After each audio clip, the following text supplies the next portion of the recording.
when we think about this idea of like finding problems that you can solve and using that to sort of demonstrate credibility on behalf of Democrats and progressives everywhere, when you look at American cities, what institutions or services do you think like need the most thorough overhaul? And it could be something that we're all aware of, or maybe it's something that people aren't thinking about enough.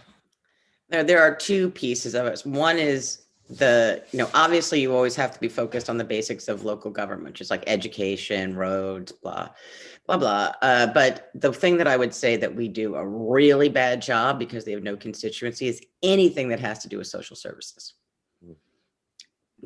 We don't, there's not like a common app. Yeah. So if you need food or you need housing or you need, worker training, this is all completely disjointed. And so we spend a tremendous amount of money and get an incredibly poor result. If you're poor, basically you get to stand on a lot of lines and fill out a lot of paperwork, which in the 21st century should not be how we manage that.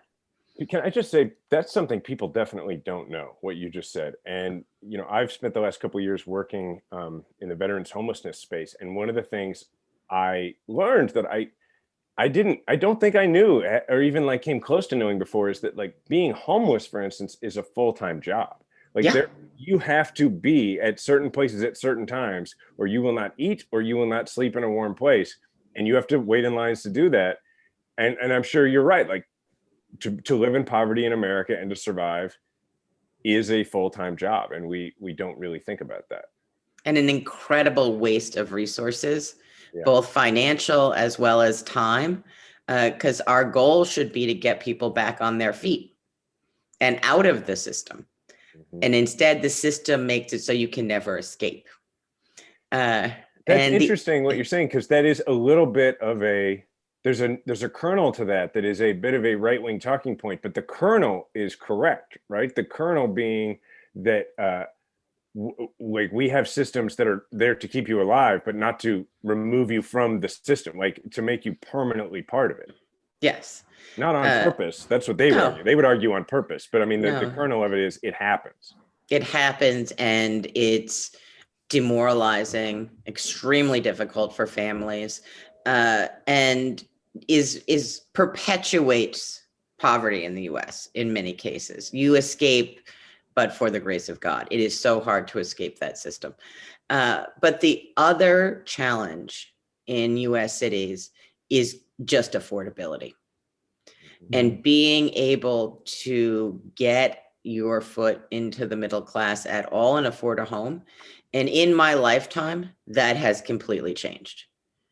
Not that New York City was ever cheap, but there was always some place you could find where you could live and have a job that didn't pay very much, or you were starting out. But that's just not true anymore. And those initial jobs, even if that was, I'm a runner on Wall Street, I'm the coffee guy on Wall Street. There were actually those sorts of jobs. They don't exist anymore. And so we need to recreate the connections to both our public universities as well as our public high schools to where the jobs are developing in city centers. And they are upper level jobs because otherwise they would move them somewhere else. But those connections have to be done intentionally in a way that they did not need to be done before. Otherwise, you will have a complete widening of the gap in cities in particular because of affordability issues.